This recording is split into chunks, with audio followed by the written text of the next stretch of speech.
additions? I'll make that, Your Worship. Do you have a second? I'll second that, Your Worship. Call the question. All in favor? Approved unanimously. Additions to the agenda. Mr. Warren? Your Worship, there's no additions from administration tonight. Council members? Seeing none, we'll move forward. There's no public hearings and notices. Under delegations, proclamations, and petitions, we have one petition there. Danette, if you would, please. Thanks, Your Worship. Tonight, I'll just bring forward a petition received on October 28th from Corey Ryan, representing a group of citizens. He delivered a 13-page document with 145 signatures, and the request was to have City Council pass a public safety bylaw that prohibits COVID restrictions, with the wording on the petition as follows. This is a petition for Weyburn City Council to pass a public safety bylaw that prohibits COVID restrictions and mandatory distancing, mandatory masking, mandatory quarantines, mandatory vaccinations, and forced closing of businesses. The Cities Act provides authority for electors of a municipality to petition City Council requesting the bylaws of a petition or resolution on any matter within the jurisdiction of Council.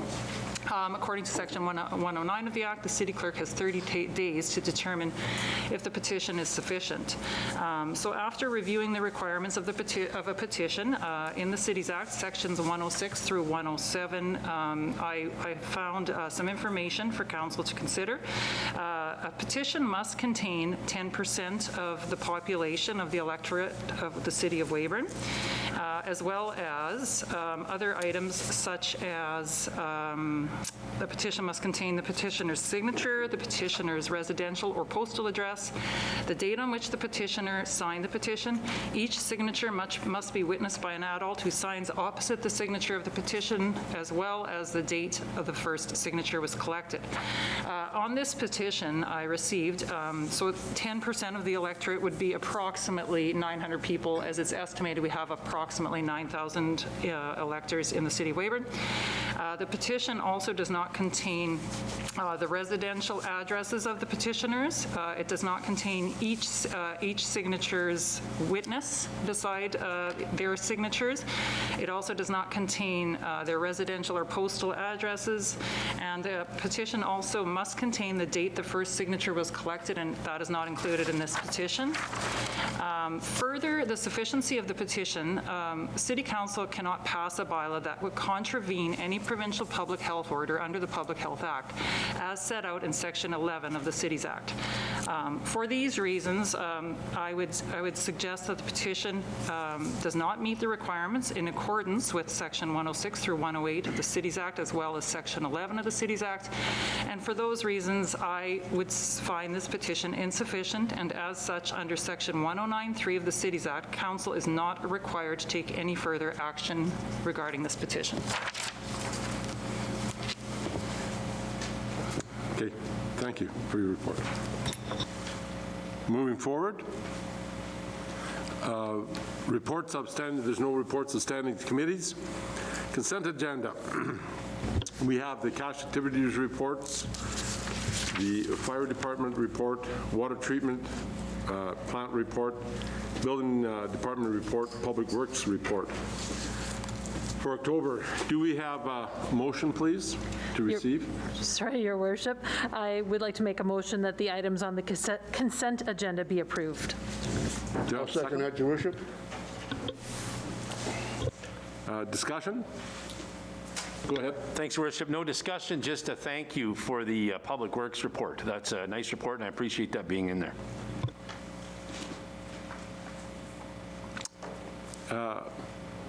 Seeing no more discussion, call the question. All in favor?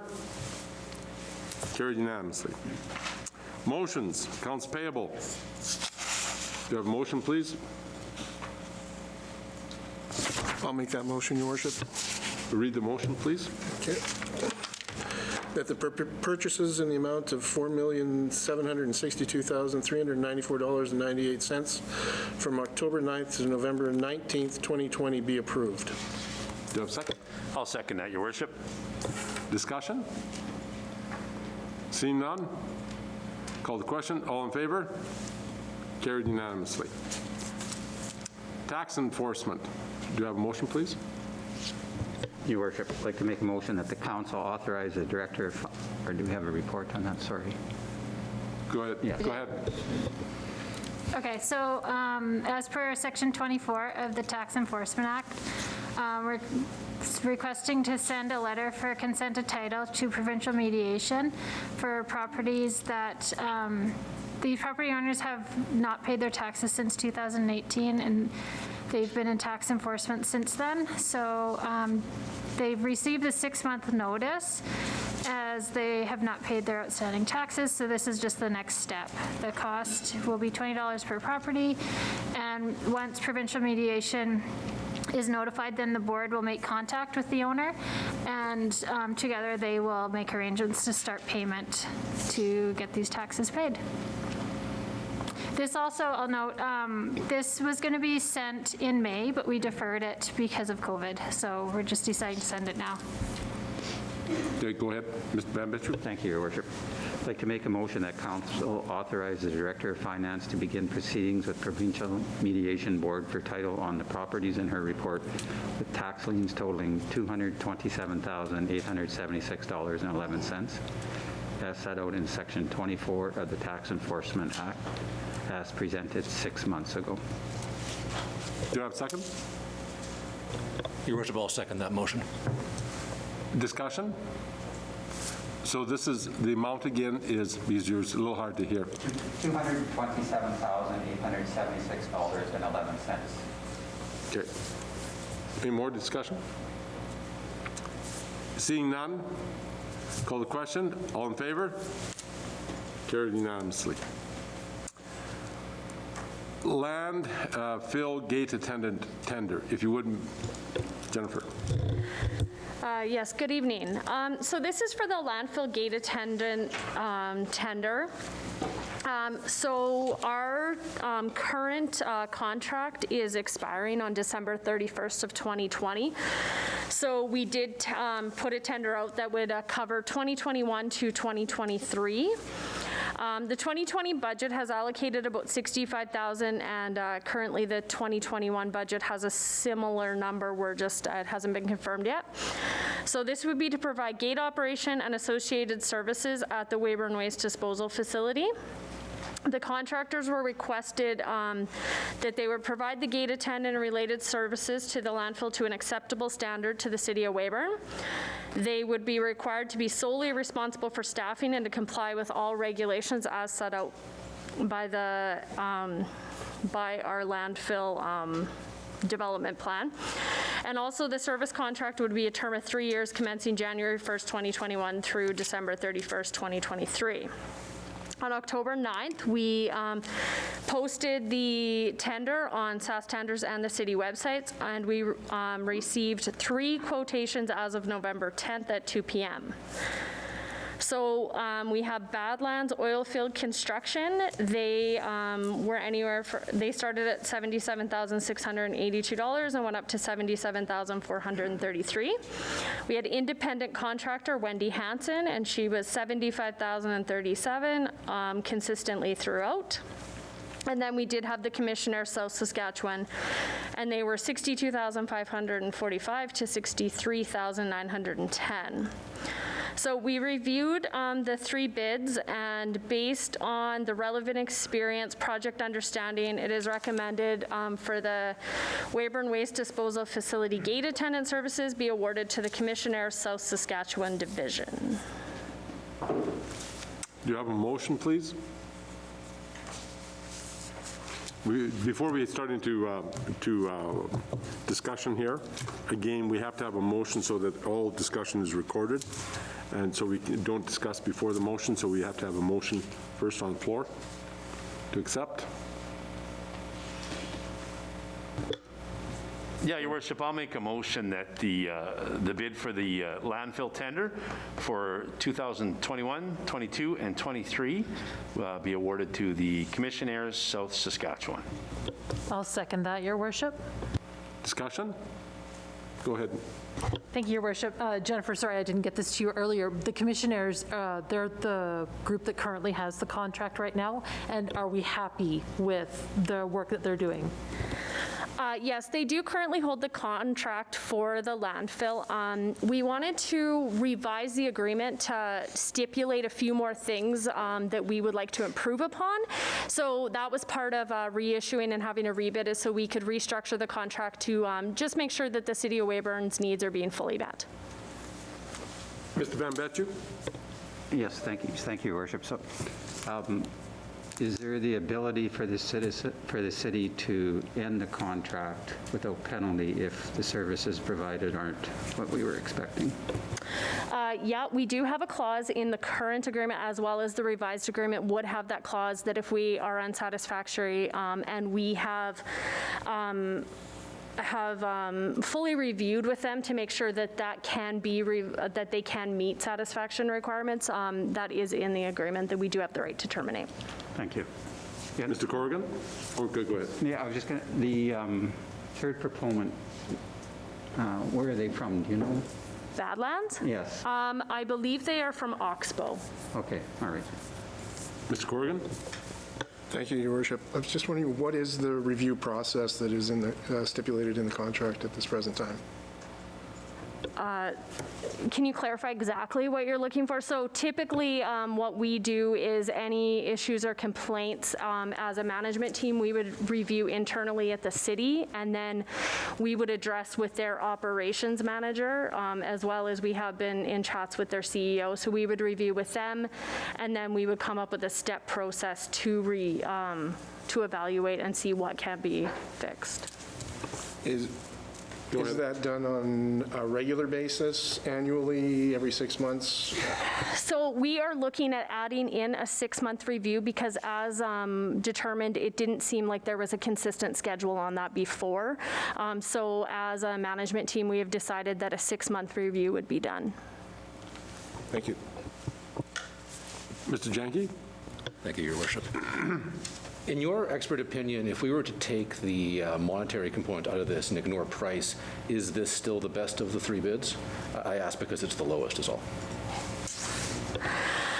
Yeah, we did look at that kind of experience, and the commissionaires are the only one that do actually have landfill gate attendant experience. The other companies, well, it's hard to compare the independent contractor because she is also the current gate attendant. So that was part of it, in the sense that commissionaires are the same as kind of the independent contractor, so it would be the same experience. But they do have an access to a larger employee pool with experience for running a gate.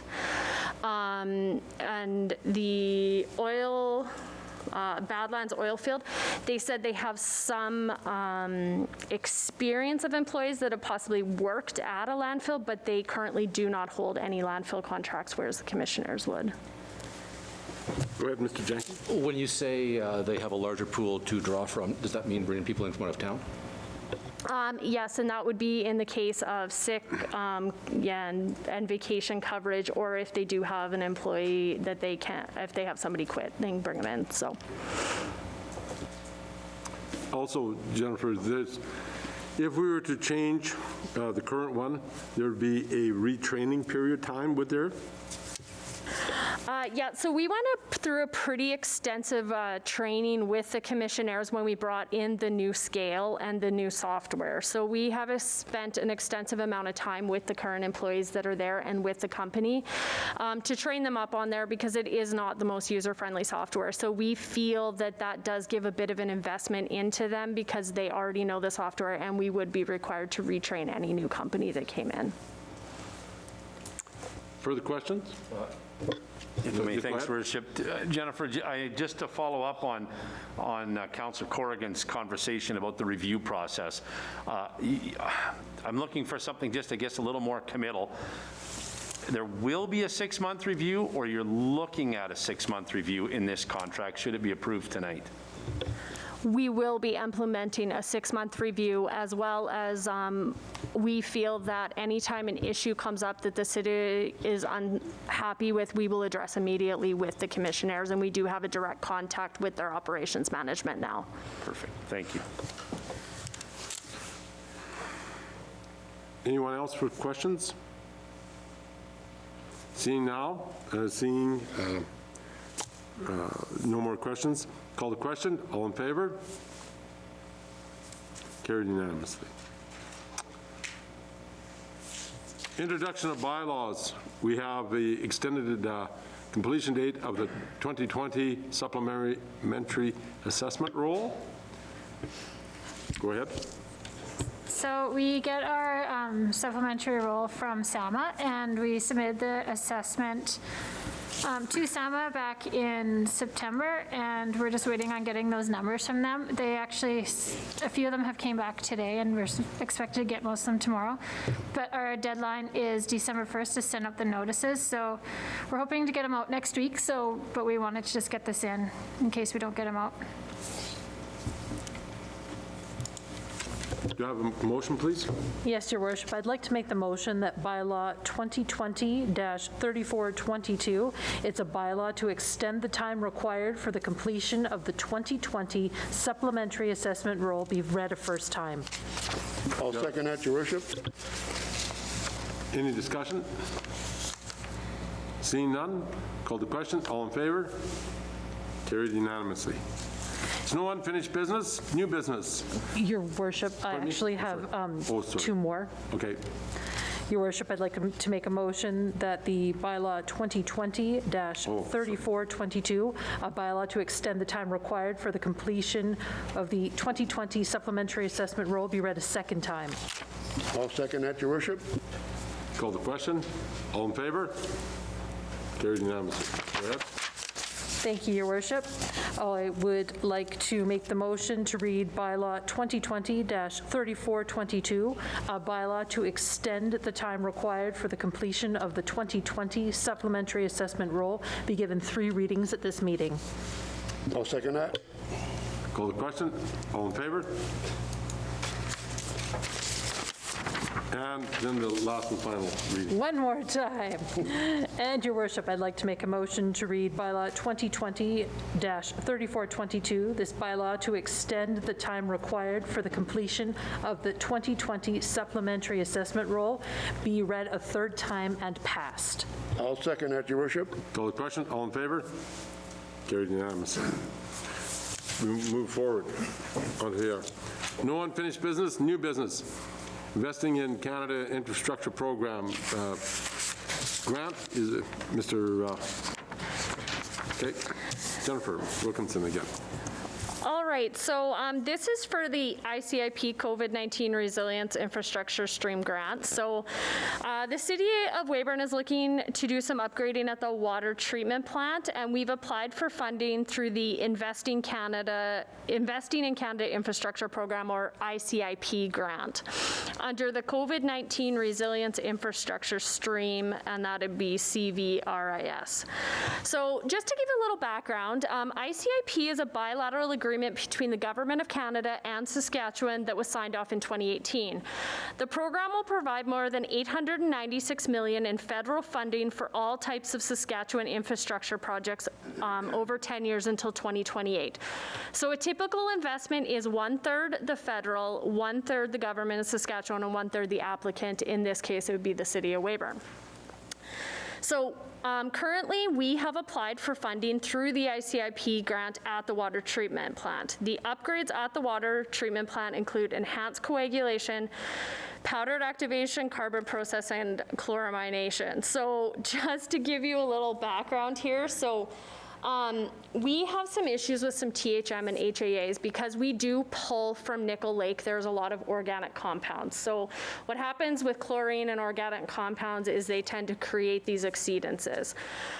We aren't very much over, but we've done a treatment at the water, or we've done a study at the water treatment plant that recommends that between these 3 things, we're going to be able to reduce our organic compounds, reduce the turbidity, and it actually should help with the smell and taste of the water that we see seasonally. So that would be the goal of these projects we've applied for. So these upgrades at the water treatment plant are included in the proposed 2021 budget. And in order for the province of Saskatchewan to fully assess the merits of our application, they require a resolution stating City Council agrees to the following: to meet legislated standards, to meet the terms and conditions of the ICIP program, to conduct an open tendering process, to manage the construction of the project, to fund the municipal share of the project, 1/3, to fund ongoing operation and maintenance costs, and to follow any mitigation measures as required by the Federal Impact Assessment Act and the Environmental Assessment Act. So administration is looking for the recommendation that City Council provide the province of Saskatchewan with the required resolution for the ICIP grant application. Do you have a motion, please? I do, Your Worship. And Jennifer, thank you very much for the thorough explanation of what is going to, hopefully will happen. I'm prepared to make a motion that Council provide the province of Saskatchewan with the required resolution for the ICIP grant application as follows. That the City Council agrees to meet legislative standards to meet the terms and conditions of the ICIP program, to conduct an open tendering process, to manage the construction of the project, to fund the municipal share of the project 1/3, to find ongoing operation and maintenance costs, and to follow any mitigation measures as required. I'll second that, Your Worship. Discussion. I have one question, Jennifer. The ICIP grant was started in 2018. And the COVID name, it really doesn't have anything to do with COVID, does it? It was just another uptake of that, during COVID, that they did another uptake of the funding? Yeah, exactly. So at different times, they'll release what is a different stream of funding, and you have to find a project which would comply with that stream. So under the COVID-19 resilience infrastructure stream, it was looking for changes that were within a facility of a municipality. A lot of it was tied to a municipal facility, so we had to have a project that was housed within one of our facilities, and the changes would be within those walls. And so that was part of the stipulation on some of it. Yeah, so it's not really a COVID-related, something that's been affected by COVID? Some of that is the option. It can be for things related to COVID, but they are giving the option to also do some changes within a facility. So they have a few different criteria that your project has to fit in with, and ours is more under the infrastructure side than the COVID side. Thank you. Mr. Michael? Thank you. Jennifer, one more question. I'm assuming that if we don't get federal and provincial grants, this won't happen in Weyburn?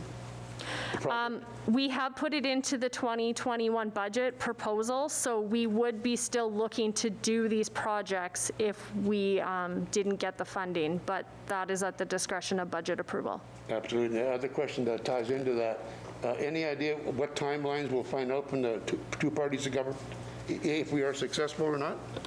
I'll answer that, Councillor Mickle. So right now, we're seeing a little bit longer time frame on those answers. So we have received funding through another ICIP funding that was for the out-of-contract stuff for the Credit Union Spark Center. And so that's been a little bit longer of a period because of COVID. Provincial and federal government's been pushing that. So it could be 4 or 6 months. Like, it could be a little bit deeper wait period for that. But we're hoping sooner than later for an answer back on that. Thanks, Jennifer. Any other questions? Jennifer, what is the cost or estimated cost of this project? I don't want to say that. People are bidding on it. Okay, so, but we, there. In the millions?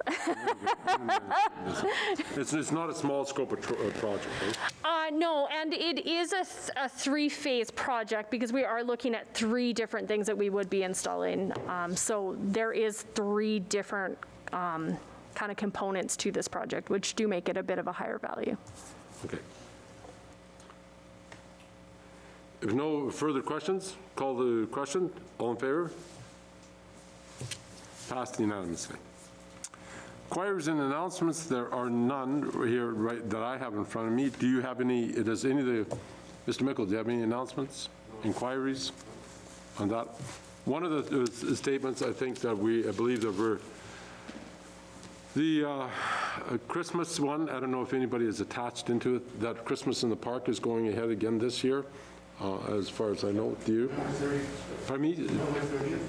Starts November 30th? January the 3rd. Right. And then with that, we were discussing the city is looking at developing a skating rink out in that area too at the same time, so we'll be looking at that area from there. So those are kind of the things that we are looking at and moving forward with. We have now seen no more notices and inquiries.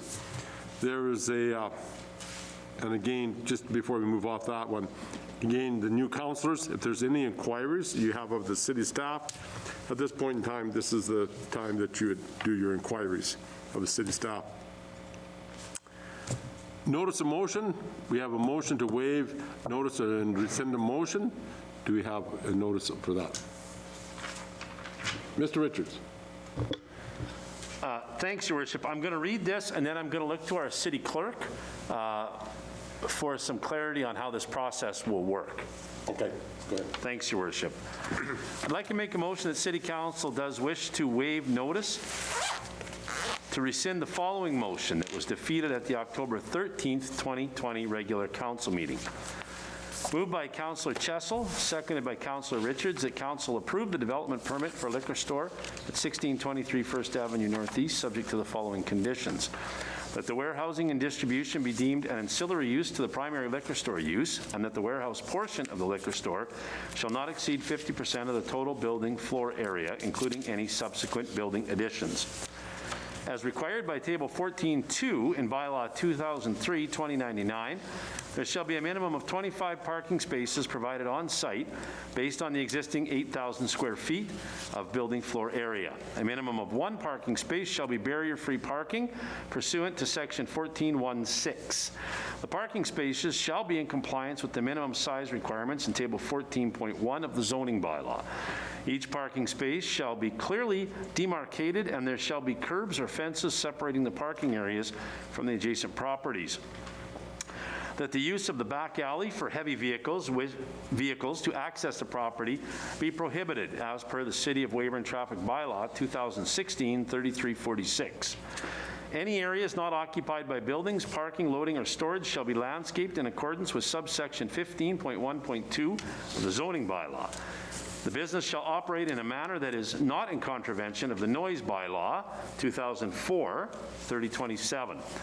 All property, including land, building, structures, and outdoor storage, shall be maintained with the minimum standards as set out in the City of Weyburn Property Maintenance Bylaw 2004-3021, and a city business license shall be obtained prior to operation. I'll second that motion. Go ahead, City Clerk. Okay, just to answer your question, first of all, just a tiny bit of background. This went to Council on October 13th. The motion that Councillor Richards read was defeated at that meeting. Therefore, I received a notice of motion from the council members asking that this be put on the agenda under notice of motion. When a notice of motion is provided for rescinding or reconsidering a motion, they must bring the matter before council under this section of the meeting, according to the council procedures bylaw.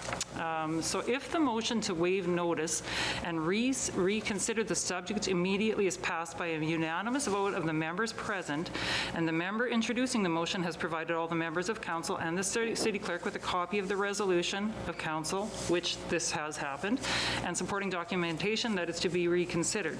So this can happen. What would happen is this is just a request to waive notice. So that's all this motion is. If this motion passes unanimously, then council could make another motion to rescind the bylaw, or I'm sorry, rescind the motion that was made on October 13th that Councillor Richards read. If that is passed by the majority of council, then council can reconsider that item that was brought forward on October 13th.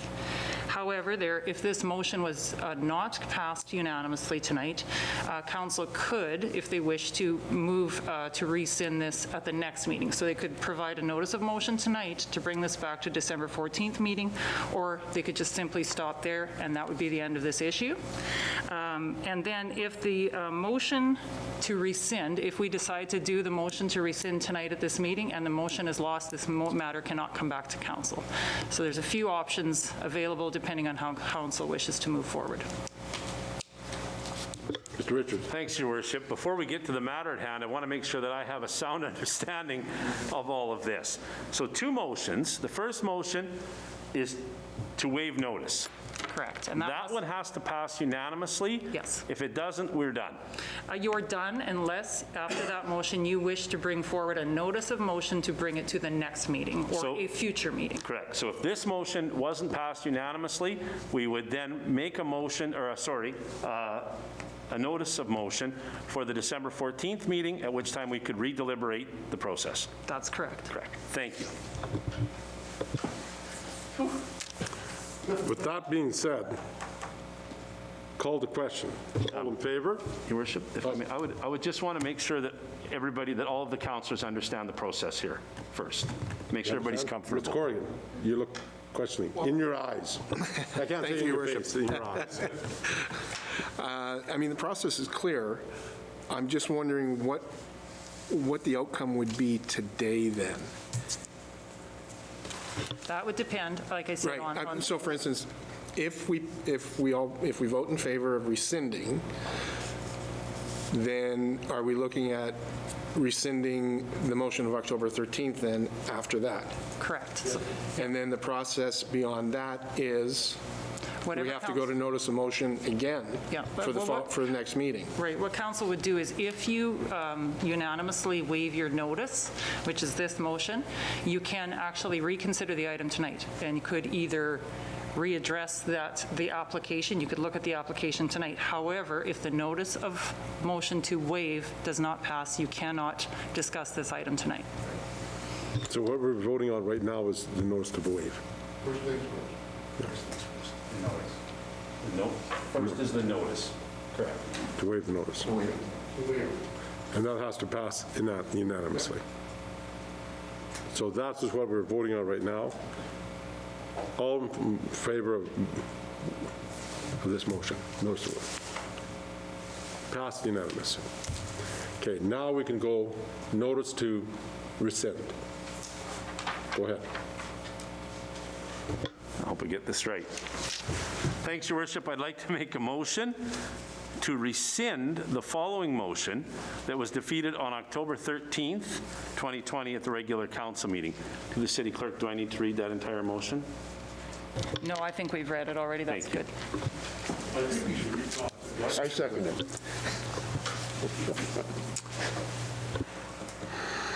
All in favor of rescinding? Call the question. Or discussion? Or, sorry, Sorry, Your Worship. my fault. So in order, okay, to rescind that motion, and then moving forward from this point, will we be discussing anything this evening, or will we be postponing that to another date? If the rescinding motion, which we're looking at, passes, and it only has to pass by a majority of council, you can then make a motion to reconsider that application, but you may want to have your planning person give you a bit of an update or information before you make any further motions, but that would be council's decision. Mr. Mickle. Thank you, Worship. I think that's a fair question by Councillor Corrigan. If in fact this motion passes, it doesn't have to be unanimous, but maybe because of the new council and the severity of this case, if we feel or you feel that more time is needed, then that's what maybe we should be looking at. But again, let's go in steps, and I think we did the first one amazingly, which is great. Let's move on. The person is here that owns this building, and I'm sure he wants to get going on this sooner than later. Mr. Corrigan, all the questions answered? Yes. Okay. Motion, the motion is to rescind the motion. And all in favor? Carried unanimously. The motion is rescinded, so that, therefore, the motion is now on the table. But with corrections, or no, we have to do? Actually, Your Worship, it's like this motion never happened now. Okay, So so we're now starting back to the report, so you may want Okay, to so we'll start in that. have your So, all planning right. drafts. Go ahead, Janine. Forward.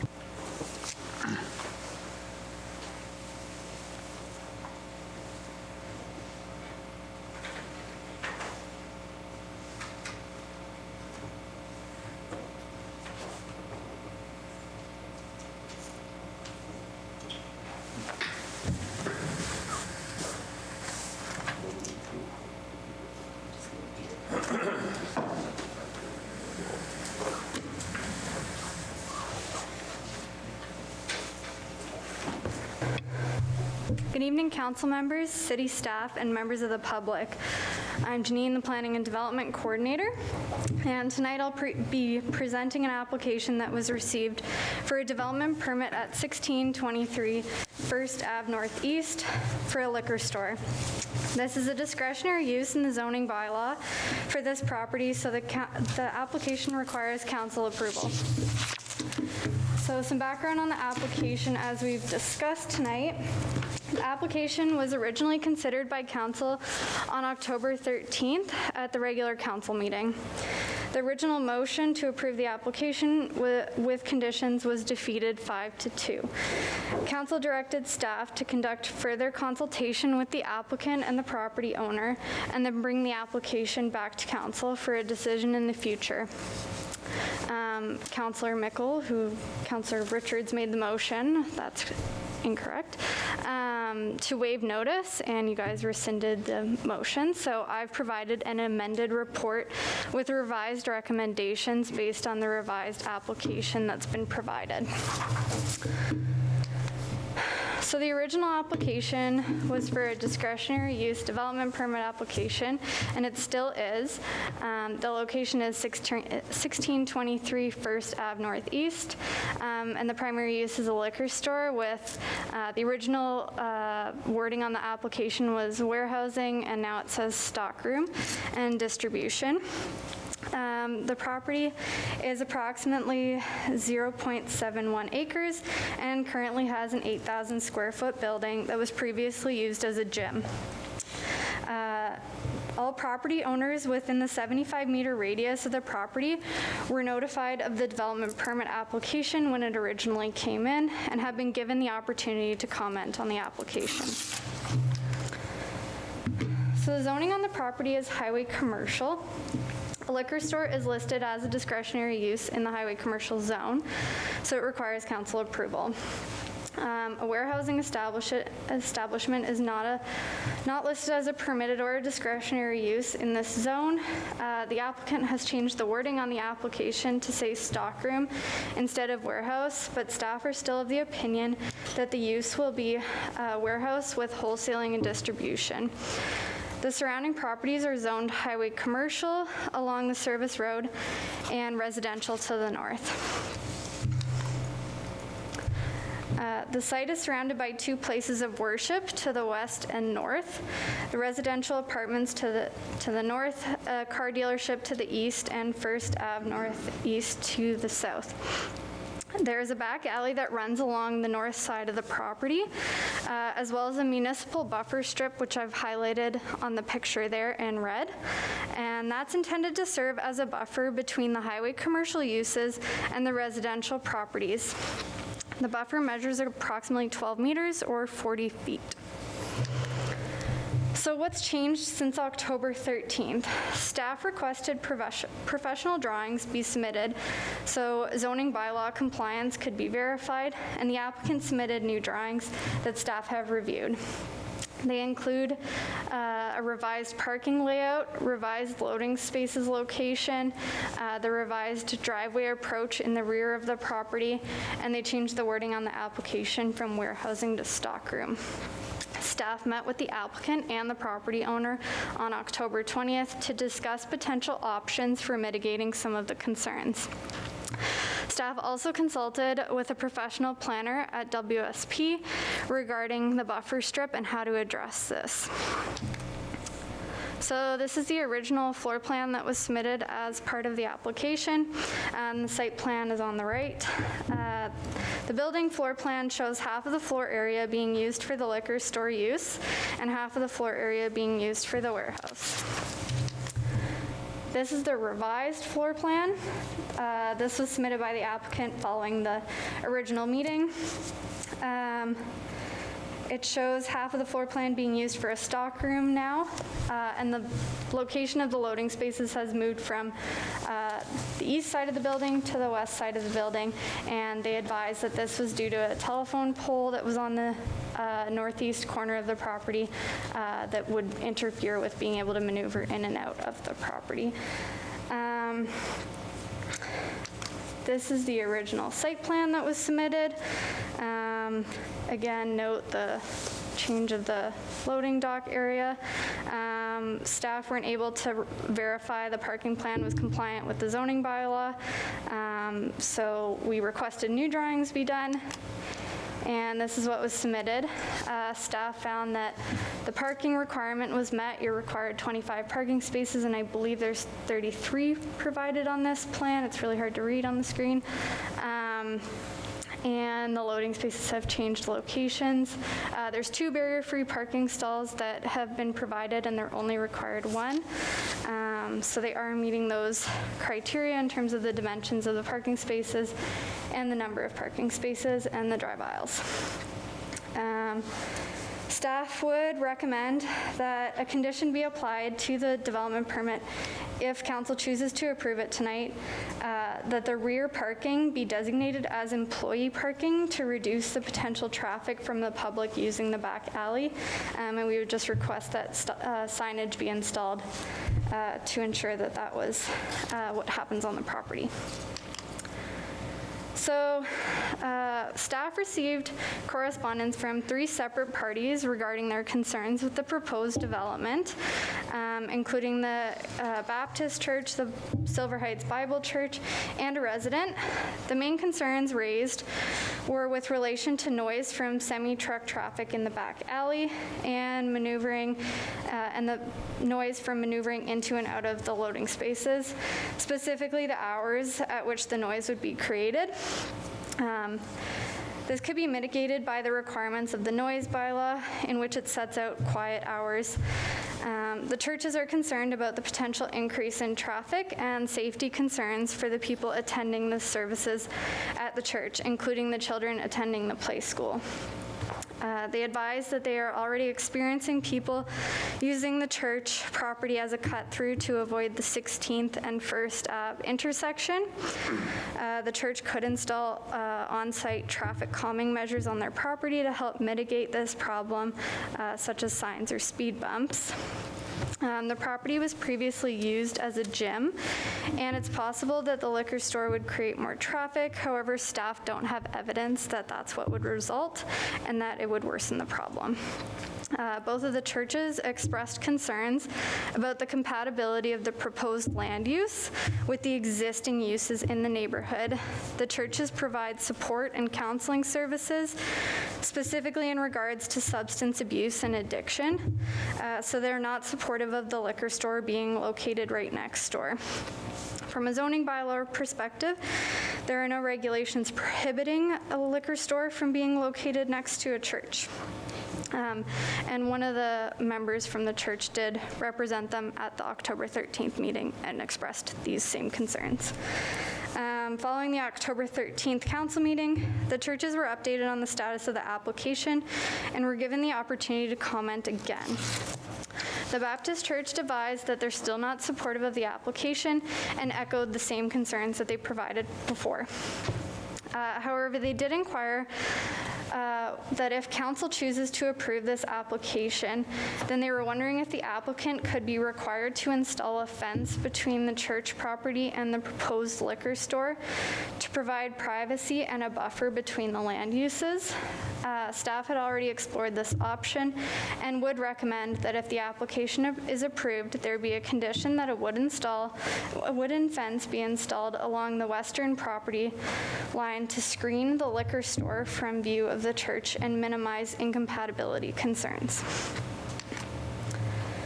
So, staff concerns.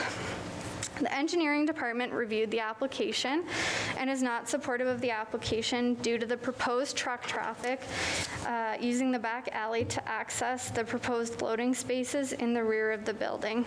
The alley is not designed to handle large truck traffic and is not on the truck route as per the traffic bylaw. They would need to use the most direct manner to access the property, which would be off the service road from First Avenue. The planning department also reviewed the proposed truck traffic and are concerned about the impact that would be caused by the large trucks on the back alley and the potential for the condition of the back alley to be deteriorated. Additionally, there are concerns about the noise and visual impacts on the residential properties due to the lack of buffer and landscaping being proposed. Staff explored potential for alternatives to the loading spaces in the rear. However, the zoning bylaw does not allow for loading spaces to be in the front yard, and there is not sufficient space in either of the side yards to accommodate loading or maneuvering of trucks. Another concern from staff is that the applicant is proposing to use the municipal buffer, which is city-owned, to maneuver trucks into and out of the proposed loading docks. The following slide has a drawing showing the proposed truck movements. It has been revised, so I'll show you both plans. The use of the buffer for a driveway access would not be consistent with the regulations in the Planning and Development Act, the dedicated lands regulations, or policies contained within the city's official community plan, specifically the ones I've listed on the slides there and in my report. There are other businesses along the back alley who have maintained the municipal buffer as landscape space and installed fencing to further buffer the land uses. Staff are not supportive of the application. However, I would recommend a condition be applied to the permit if approved by council that requires a wooden fence be installed along the rear property line where there isn't a driveway to help buffer the proposed loading and trucks from view of the residential properties to ensure their privacy. Staff have a concern with the proposal and the fact that warehousing and wholesale distribution are being proposed. Warehousing and wholesaling are not listed as permitted or discretionary uses in the highway commercial zone and are therefore prohibited. I reviewed whether it would be considered an accessory use. However, based on my understanding from the applicant, the stockroom would be used to serve several businesses throughout the city and surrounding area, including bars and restaurants. Accessory uses are intended to be subordinate and incidental to the principal use. Given that the stockroom would be serving other businesses besides just the on-site liquor store, staff are of the opinion that it would not meet the intent of an accessory use. Therefore, the warehouse or stockroom use is a principal use, and the applicant should seek a property where a warehouse is a permitted or discretionary use, specifically the industrial zones. So this was the original plan that was submitted for maneuvering the semi-trucks into and out of the loading spaces, and staff were concerned about the use of the municipal buffer and how it would diminish that ability. So now they've submitted a new plan with the revised location of the loading spaces, and at staff's request, a 6-meter wide driveway, which would be consistent with a residential driveway. That was so that we could minimize any impacts to the municipal buffer as much as possible if council chooses to approve this permit with that condition. Staff reach out to the city's planner on retainer at WSP to receive a second opinion on whether access across the municipal buffer could be granted and what that process would look like, as well as whether this access should be granted, given the legislative and policy framework around buffer strips. The full memo from WSP was provided in your report. WSP advised that access could be granted one of two ways. The city could subdivide the land and sell it to the applicant, as per the dedicated lands regulations, but the owner has to be satisfied that the buffer strip is no longer required to separate adjacent incompatible land uses. The land would have to go through the subdivision process, and the city would need to prepare a bylaw and provide notice as per the public notice bylaw. To proceed with this option, the city would need to build a case that the municipal buffer is no longer needed to separate land uses. In staff's professional opinion, the buffer strip is still needed to separate highway commercial from residential in this specific case. Additionally, WSP cautioned that proceeding with the sale of a portion of the buffer would leave other buffer strips in this location, as well as other places in the city, vulnerable to subdivision and sale in the future, and would potentially negate the ability for a buffer to be effective. The other option would be that the city could grant access across the municipal buffer for a driveway pursuant to section 4.3 and 4.4 of the dedicated lands regulations if the city wishes to maintain ownership of the municipal buffer strip. This could be a condition of the development permit, and access for motor vehicles can be restricted through specific conditions, for example, the time of day. WSP cautioned about this option as well because it would be conflicting with the intent of buffer strips, especially if delivery trucks are permitted to access across the buffer strip and create a nuisance for neighboring residential. Additionally, the dedicated lands regulations only permit a municipal buffer to be used for horticultural and agricultural purposes or park purposes, and may only be leased for agricultural or horticultural purposes. Leases, joint use agreements, and cross-access agreements are not permitted for buffer strips as per the Planning and Development Act and the dedicated lands regulations. WSP also analyzed the official community plan in regards to buffer policies. Upon review, they are of the same opinion as staff, that the proposed removal of all or parts of an existing municipal buffer would conflict with the policies contained within the official community plan.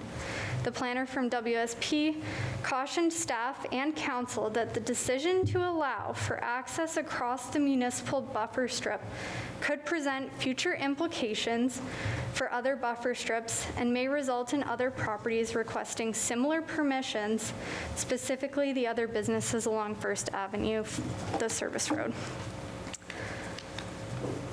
So this is what the buffer strip looks like along the neighboring properties along First Avenue there. They've been able to maintain it with a wooden fence, and the landscaping has been maintained. This is what the back alley looks like, facing west towards 16th Street. It measures approximately 6 meters wide, and that is separate from the buffer strip. So there's a public right-of-way and the buffer strip, which are separate properties. This is what the existing rear of the property looks like. The red circle indicates the approximate location of the proposed loading docks. And following the October 13th meeting, staff requested that an elevation drawing be submitted so that we could visualize where the loading docks will be and what they will look like. And they submitted this.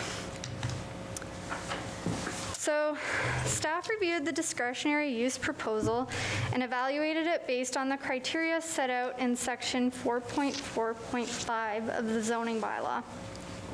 The first issue is that a warehouse use is not permitted or discretionary in the highway commercial zoning. The applicant has changed the wording on the application to say stockroom instead of warehouse, but staff are still of the opinion that the applicant will be wholesaling and distributing out of the location and would not be supportive of the application for that reason.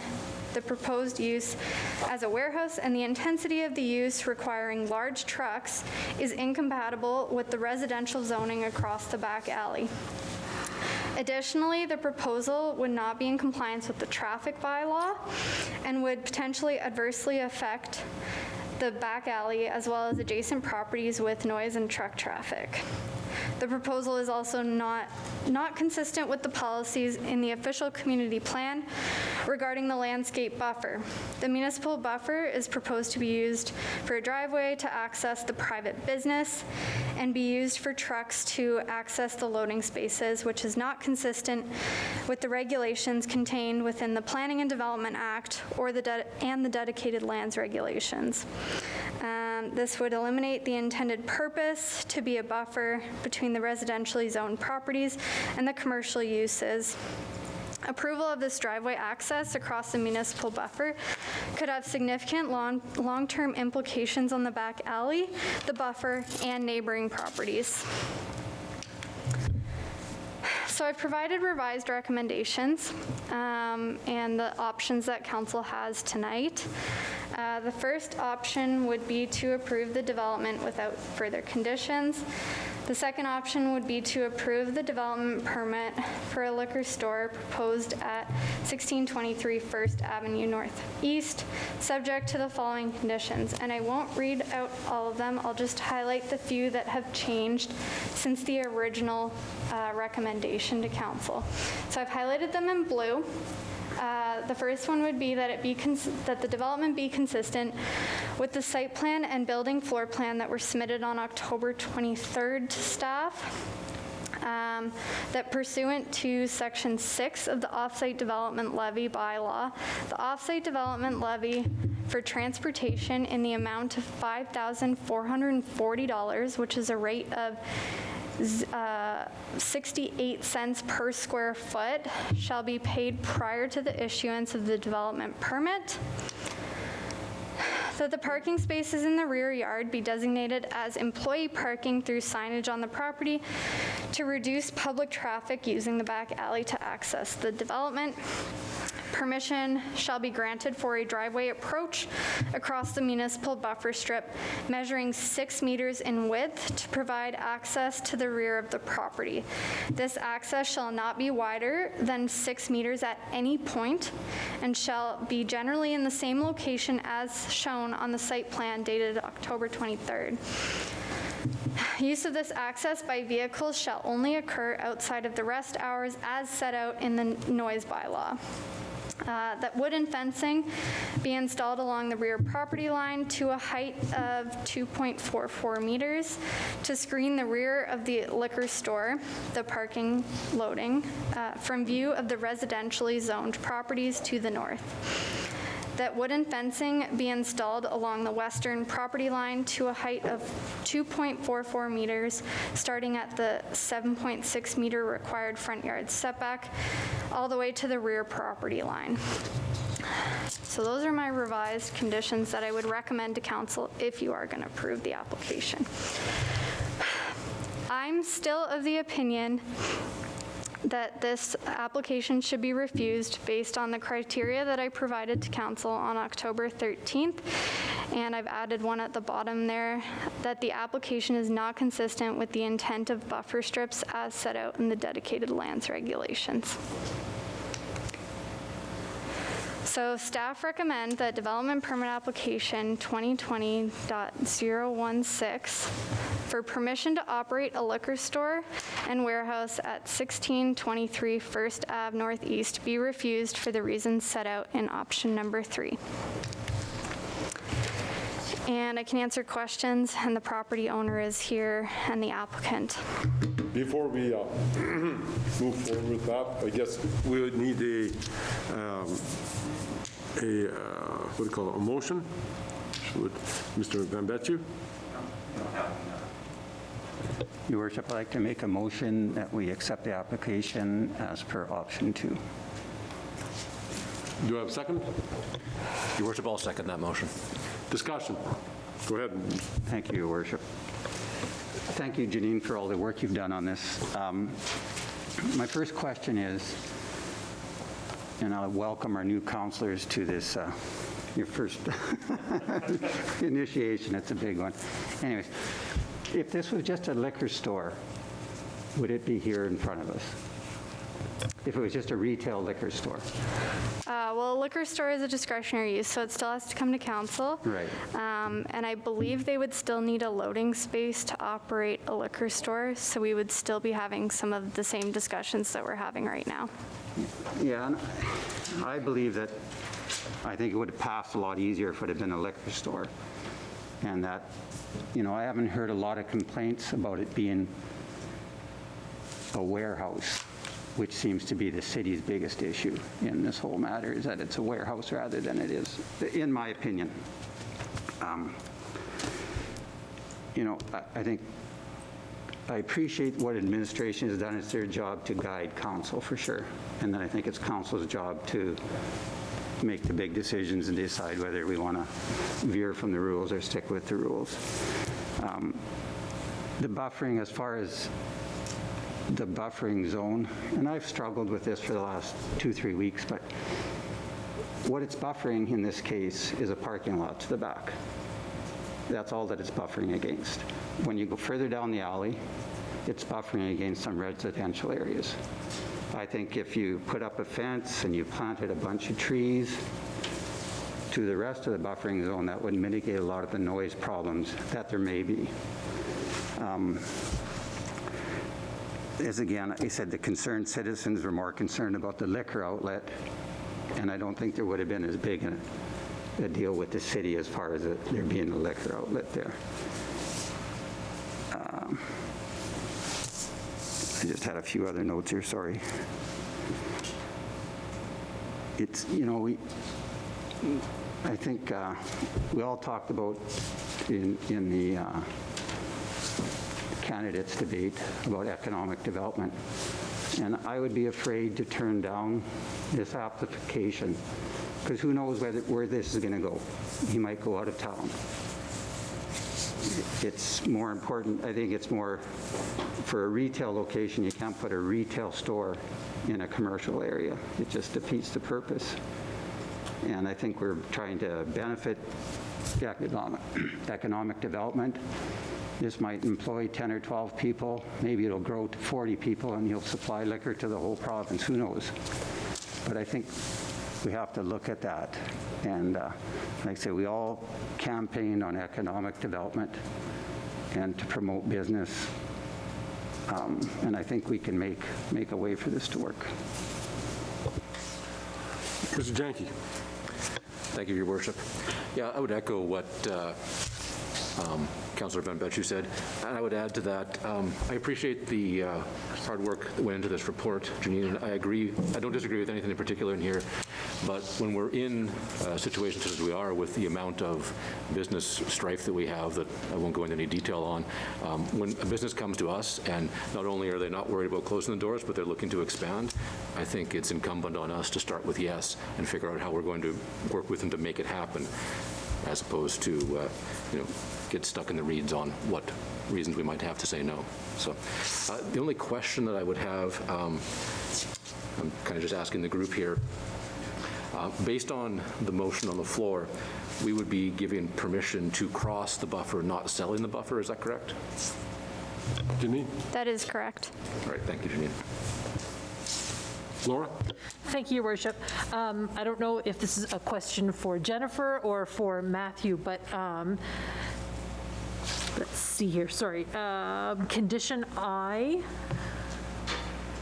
that the use of the back alley for heavy vehicles to access the property be prohibited as of the Weyburn Traffic Bylaw 2016, 3346, which I've just pulled up here, and is that sections 18, 19, and 20 concerning the truck routes, the offense to drive off the truck route, and weight restrictions? Yeah, you would be correct. So it is required, as outlined by the traffic bylaw, they must take the most direct route, and we are designating that that is not the most direct route. And so it is off the, basically it's off the truck route. But if they want to use that off the truck route and give 72 hours notice, would that still be an option for them to receive their deliveries? I would have to grant a permit every single time. Okay. And they would have to apply to have that permit to use a heavy truck every single time. Is there any way that it could be an outstanding long-term permit, or does it have to come to you weekly? I'd have to review that further to clarify that. I don't think we have any long-standing permits. Typically in these situations, it is a one-off situation. My apologies for not getting that question to you sooner. I just kind of did a little bit of research here, and I did speak with Mike before the meeting, and he did say it is only once a week that they're going to be receiving larger truckloads of whatever going into their warehouse, but it's smaller cube vans to redistribute everything else. Well, I know it's not a warehouse that we want to see going into that area. I think they want to shift a lot of their liquor distribution from the liquor spot downtown to that area, and I'm in favor of, you know, going ahead with something like that. So thank you very much for all your hard work. Mr. Corrigan. Thank you, Your Worship. thank you for putting that report together. It was very insightful, gave us a lot to think about for sure. I'm one to always say you hire people to do a job, and when they do that job well, you listen to them. I am also in favor of moving forward with businesses in town and trying to do everything we possibly can to make any sort of concessions that we possibly can. But I do have a number of concerns with this particular application. Could you explain to me why there couldn't be any loading docks in the front part of the building? So the current zoning bylaw that's in place prohibits loading spaces to be located in the front yard. And in this scenario, that's the only other option because there is no space in the side yard for a loading space to be provided. So he would have to park on the street and unload since he wouldn't be able to actually provide a formal loading space in the front yard. Mainly because of the public parking in that area then? Well, that's the requirement by the zoning bylaw, and I wasn't part of the process in 2003 to come up with that zoning bylaw, so. See, that's one of my biggest issues with this particular application is the number of concessions that would have to be made for this to go forward. And when you were making so many concessions, you're almost setting the tenant up to fail. And then what happens? Where are we down the road when if that occurs? The other aspect of it is, are we setting a precedent that will come back to haunt this council or councils in the future with other decisions? Because of the fact that if this is passed, all of a sudden, do we have to make concessions for every other business that makes application to the city? I think you've made that zoning is done for a reason. Bylaws, acts are done for a reason. And if we're to contravene them every time something comes along, we're digging a very deep hole. So at this point, I'm not sure that I can be in favor of this particular motion. Mr. Mickle. Thank you, Richard. I will not support the motion myself, and I'll tell you the reasons why. I do believe in economical development in the city of Weyburn, and I do support local business. However, there has to be a fit for that business in an area. And again, Janine, I want to thank you for the in-depth, thorough report that you've given us to make this decision. I'm concerned about the buffer zone that is there. I think it was in the 70s. They put that in there is there for a reason. What really concerns me is that what happens to those residentials on Clark Avenue? You open the Pandora's box once, you will never close it again, ladies and gentlemen, because if you allow that to happen, in the future it'll happen continually. We have infrastructure of streets that need repair. That back alley behind the liquor spot, potentially, is not made for semi-truck traffic. Again, a cost to the city of Weyburn. We have other streets to fix before that. The churches have spoken. I'm not against the liquor outlet by itself, but when you bring up warehousing, once you open it up to one individual group, where do you stop again? There's people on Clark Avenue. We only sent information out to 75 meters, Your Worship. There's other people that live in that whole street. If they're aware of this, they should be upset of what council may do. All the work has been done by Janine to give us this information. I think we have to respect that. And sometimes you have to be very honest, and maybe that business just doesn't fit the area. Mr. Richards. Thanks, Your Worship.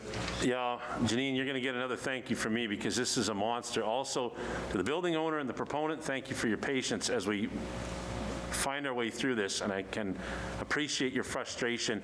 I hope you can appreciate, though, that we have to get this right, or we're going to end up, we've got a few situations where decisions were made that contravene bylaws, and we're dealing with them still today, and I don't want to saddle this or a future council with a rushed decision.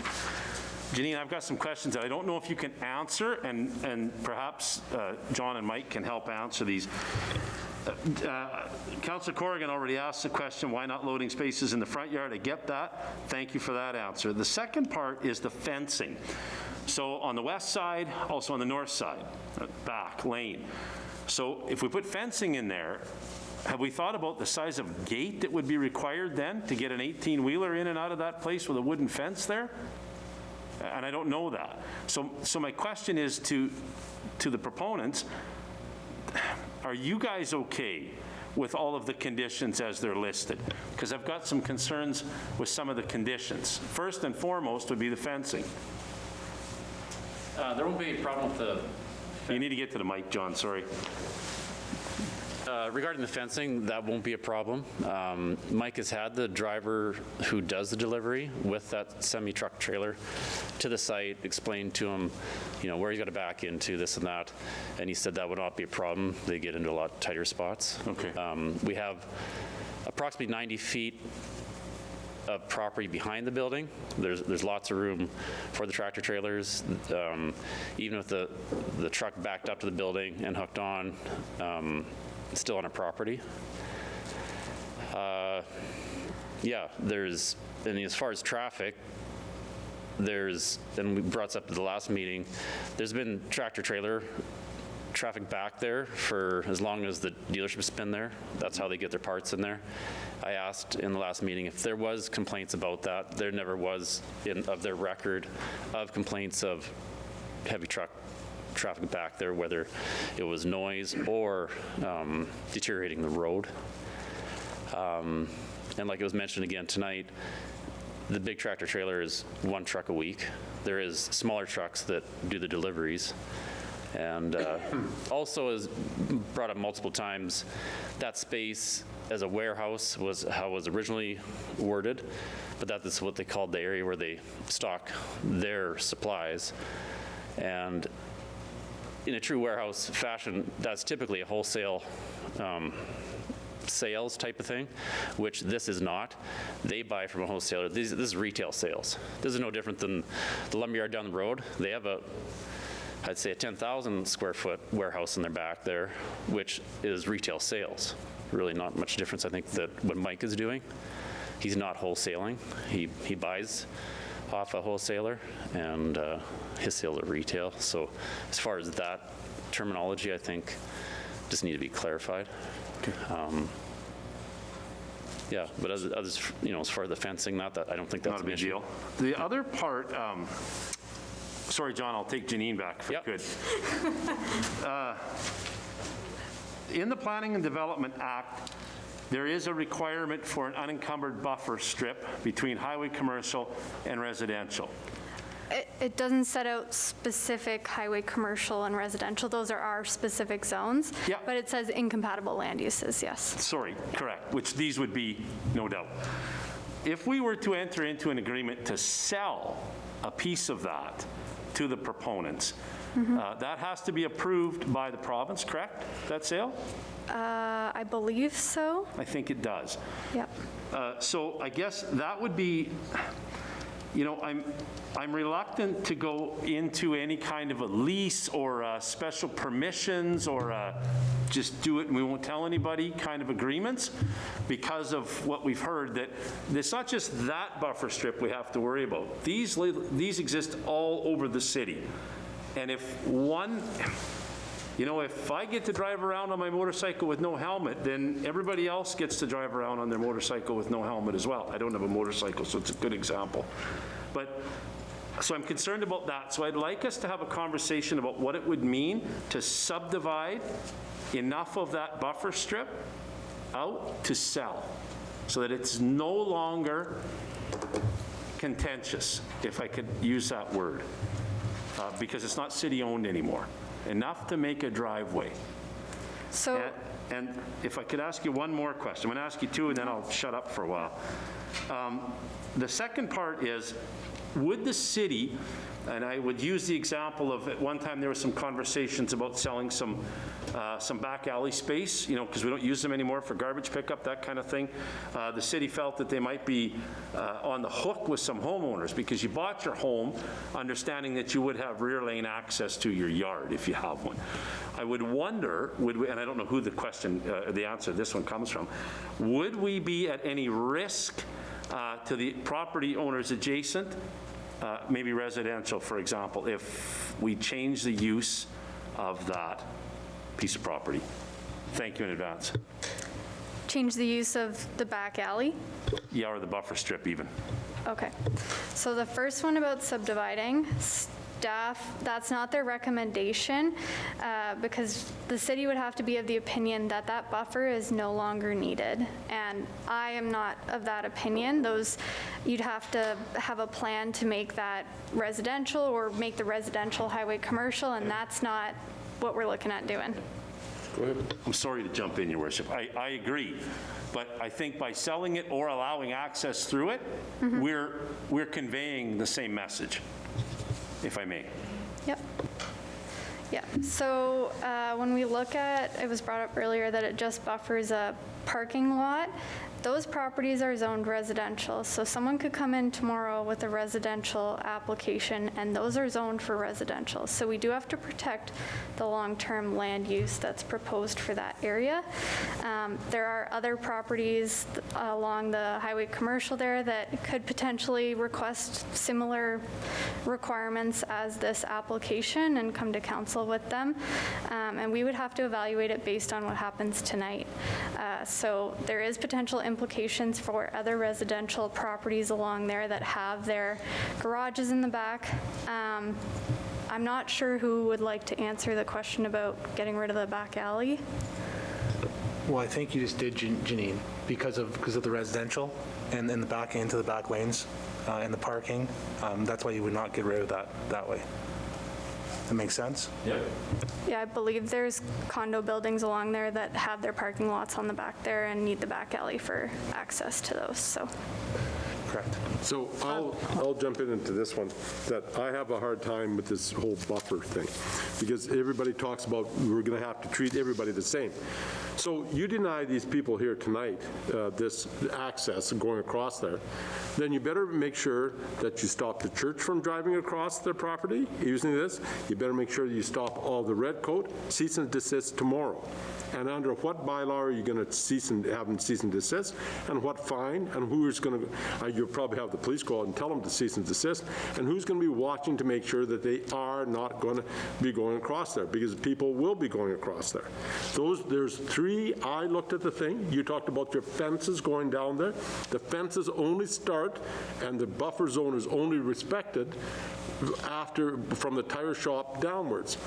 Red coat, this way, west, red coat, the building in question, and the churches all use that buffer, don't go drive across that buffer zone.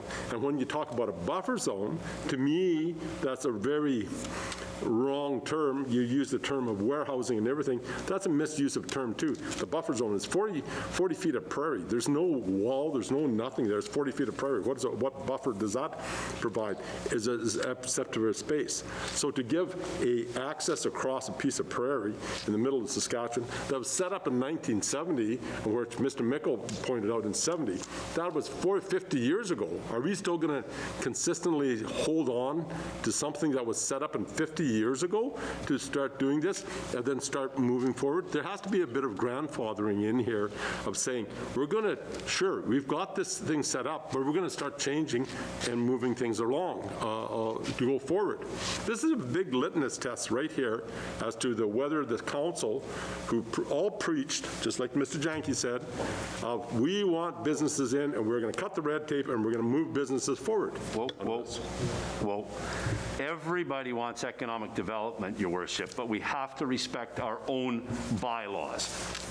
We have to respect our own bylaws. If the bylaw is wrong, we can change it, but we can't disregard it. But we can make exceptions to the bylaws. Correct. So let's do that and do it properly. Well, and that's what they're doing by accepting this motion that was in here of saying this will make these exceptions into it.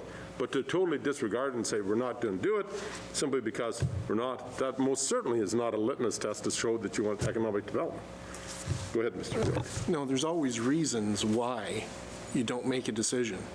And even to make an exception here, you have to look long and hard on that, because that opens the door to many exceptions then. And I'm all in favor of business development, as we all are, but we have to do it for the right reasons, not just haphazardly or because we feel we need to. It needs to be done, as Councillor Richards said, in compliance with the Act, bylaws, and policies that are in place. If we decide that those are not relevant today or are wrong, then we make a change. But we do that based on the information that we gather from experts and the people that are in the know. Mr. Gambetta. Yeah, I'll just add, and I respectfully disagree with your comment, Janine, on that there could possibly be a resident behind that where the parking lot is. Where it is right now, it's a huge parking lot, and I believe that the buffer isn't serving any purpose in that spot. When you go further down the alleyway, I would have no problem if a red coat came to me and said, we want to be able to drive in there. And there, the buffer is serving a purpose because there's a resident right behind there. So I think that's the decision, is whether that buffer really has a purpose where it is, and whether we can mitigate the noise and the visual, I guess, which I think we can with trees and fence on the part of the buffer that would still be left. Ms. Morissette? Thank you, Your Worship. Again, Janine, thank you so much, because you've actually made this easy for me to understand, and I don't have half the education you do. Question for you and potentially the owners of the property. I drove back there, and it's easy to drive across that buffer right now.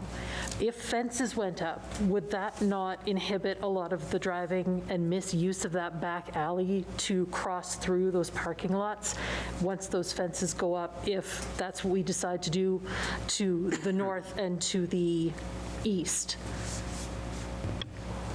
If it would negate some of the issues along there? Yes. Well, we are looking at bylaw enforcement for the existing issues that are happening, so that will be addressed as a separate matter. We have to evaluate this application on its merits. I would say that for the specific property, it would prevent semi-trucks or other people from driving across the buffer because they'll be restricted to only that 6-meter driveway access. I think that answers your question. Yes, thank you very much. Mr. Janke? Thank you, Your Worship.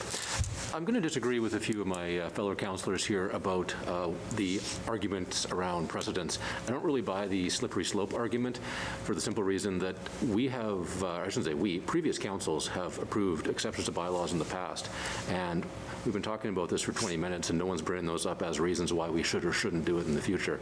Each one of these things has to be debated on an individual basis. So I don't put a lot of weight into the idea that by approving this, we're opening the door to being forced to approve something in the future. Respectfully. Go ahead. Yeah, thanks. I appreciate that. I am fully in favor of it. I just want to make sure we do this right, because Councillor Van Betsch's not wrong. I don't see a problem with it either. But if the guys at the lumberyard decide to cut a 40-foot gate in their fence, we're probably going to hear about that, I would suggest. And that's not very far down the road.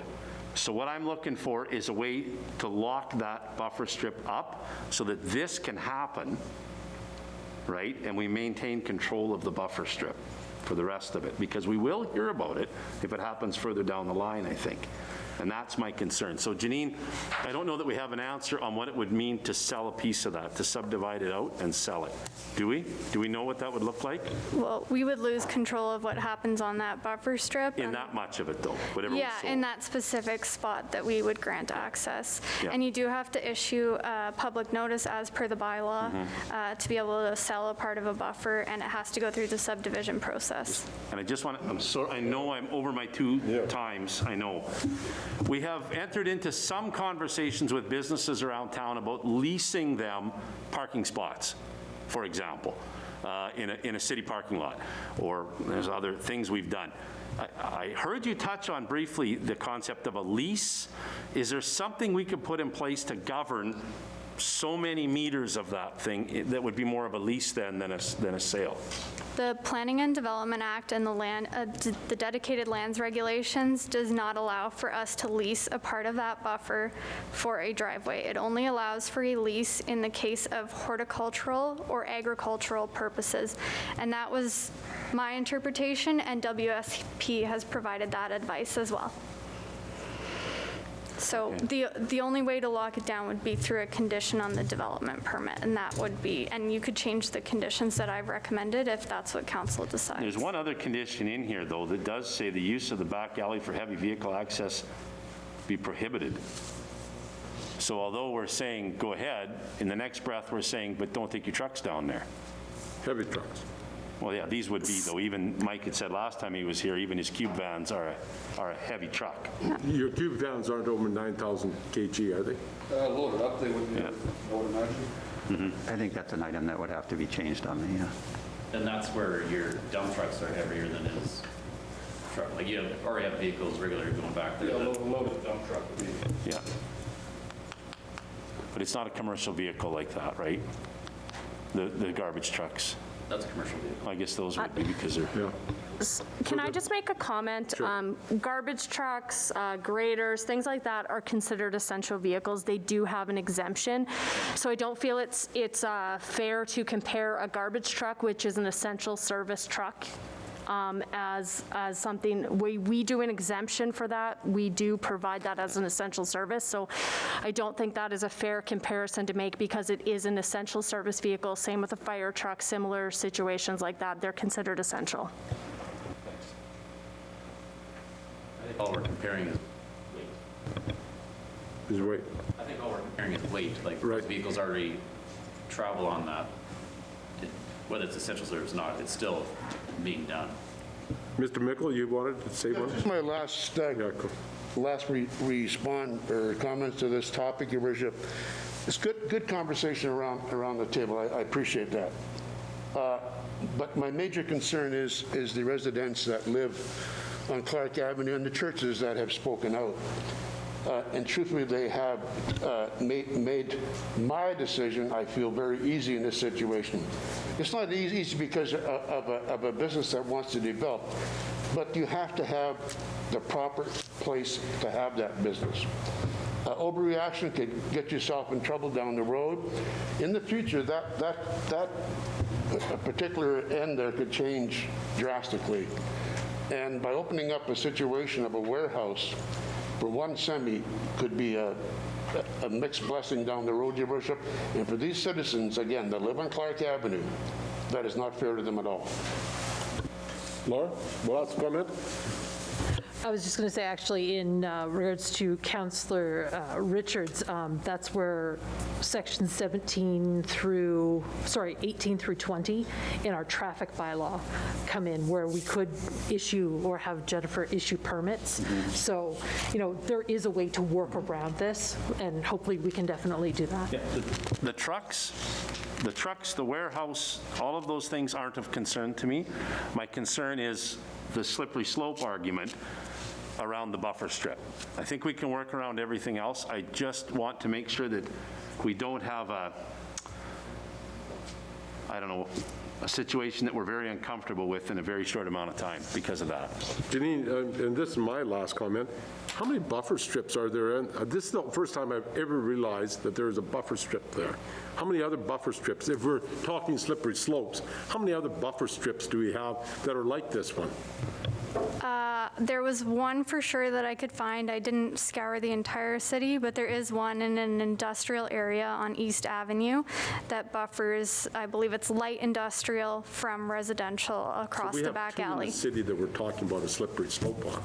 Well, there's other ones along First Avenue as well, along the service road there. 2, 3, but yeah. So, but it's very. I'll just Anyway, comment on the item that was brought up about the 70s and the buffer strip.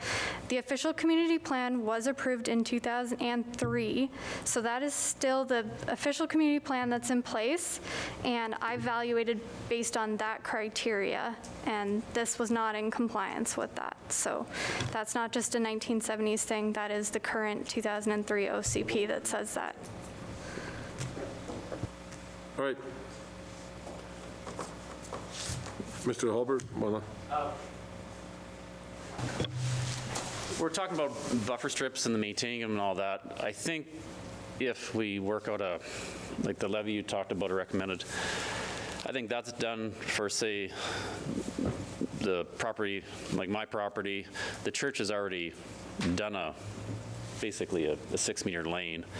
And if we do that and the Dodge dealership does it, the integrity of that back buffer strip will be more in place that way than it is right now. Because if you look at the back of my property, you can see where the semi-tractors have been going across. They've taken half that buffer away because they make a big turn and go through it. If you do the same agreement with the church, us, and the dealership, you're going to get back 80% of your buffer, where right now you're at, well, I'd say 50%. So I think at the end of the day, you're going to end up with more than you have now. I don't disagree with you, John. Do you think that we can get an agreement, a maintenance agreement for that swath through the buffer strip? Well, like, what you need to recommend is basically the $5,400 levy or whatever the amount was. You collect that from us, you collect it from the church, you collect it from the Dodge dealership, you get your buffer zone back, more 80% of it, and that levy money goes, to the city for, if the grader goes down there once a month or. So sorry, I said maintenance agreement. What I meant was an access agreement, and pardon me for that. Yeah. It's the same as, like in my house, I'm allowed one driveway, right? I can't have 3 driveways in my front yard. Yep. So is there a way that we can write up, I'm kind of looking at you both now, a way to do an access agreement, so there's one access, and that's it, and here's the rules around it? Yeah. I thought that was part of the motion. Step up. So the condition on the development permit would be how we lock that in. We can't do a lease agreement, we can't do a joint use agreement, a cross-access agreement. Those are all out of the question based on the interpretation that we received from a professional planner and the P&D Act and the dedicated lands regulations. We wouldn't be able to collect the levy from those other properties because there is not an active development application on those properties currently. If someday down the road there was a change of use or something to that effect, we could evaluate at that point. But as it stands right now, if they're not coming in for an active development permit, the development levy wouldn't be in question. So I hope that helps a little bit. But you're confident we could write an agreement to control access to one access point, whatever parameters you see fit and Jen sees fit to control that? Are you confident we can write that into the application? That's not within the purview that's provided to us by the Planning and Development Act and the dedicated lands regulations. It would just have to be a condition of this specific development permit as it stands right now. That's what I'm asking you. You could do that. That's what. Within Yes. this permit, for this one. For this one. Yeah, So then- you'd probably have to reword the Yep. conditions on the permit then. Well, I think we have to reword them anyways, because I says that there would be no, so we're basically announcing to everybody in the community that's watching that we know that these big trucks are going to be going back there, but we have a clause in here that says heavy vehicles be prohibited. So that has to be changed as well. But F already gives permission, it said that permission will be granted for a driveway approach. On the buffer strip. Yeah, But they got to get to that through the back alley, which they're prohibited from traveling on. unless they go into lighter trucks. But let's not lie to ourselves. That's not going to, he needs the trucks he has, right? Right. So do you want to amend the motion? That's not my motion. Whose motion? Yeah, I could amend. Yes, Your Worship. If I could amend that so that we make provisions for the access of the heavier trucks to cross that area of the back alley, but only up to the point of their access. So does that mean access has to be to and from 16th Street only, not from 18th Street? I would say so, yes.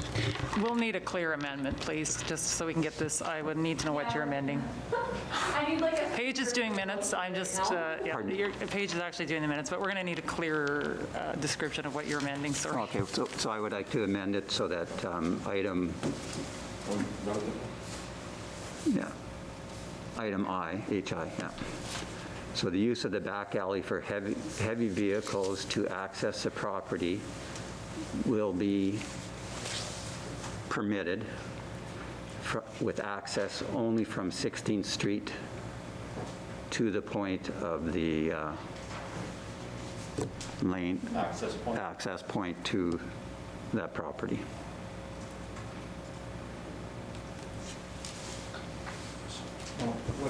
Your worship, I will second that amendment. Okay. Question, Corrigan? What does heavy vehicle mean? It's in the traffic bylaw. Anything over 9,000 kg, 9,000 kg and heavier. Your worship, before we vote on this amendment, I want to be sure that we haven't said you can only enter from 16th Street, and now that means the trucking company has to back in from 16th Street. Is that what we just did? Because if they drive in, they can't pass, they can't pass the access point. Well, I would assume that they could go far enough so that they could back into the spot. I think you'd end up basically to the east property line at the front of the truck, and then the trailer would, more or less. Do we have to, I don't think we have to vote on the amendment, because, do you have to vote on the amendment? First of all, before you can discuss anything else. Okay.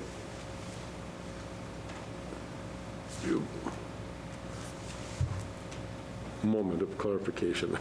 You can't see me smiling underneath my mask here, but I'm saying, so we have to vote on the amendment to the motion? Okay. All in favor of amendment to the motion? Against?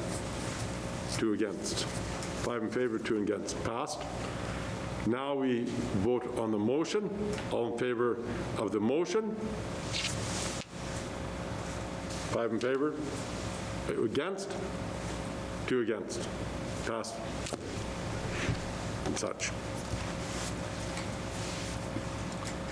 So we'll move forward. Thank you, Janine. Yes. Thank you, and thank you all of council for a good debate about this. Yes, I want to thank you, Janine. Even though I didn't agree with with what your outcome that you asked for, but the information you provided was extremely helpful and very thorough. And I want to thank you for all the work that you did do. Thank you. With that, we shall call the meeting adjourned.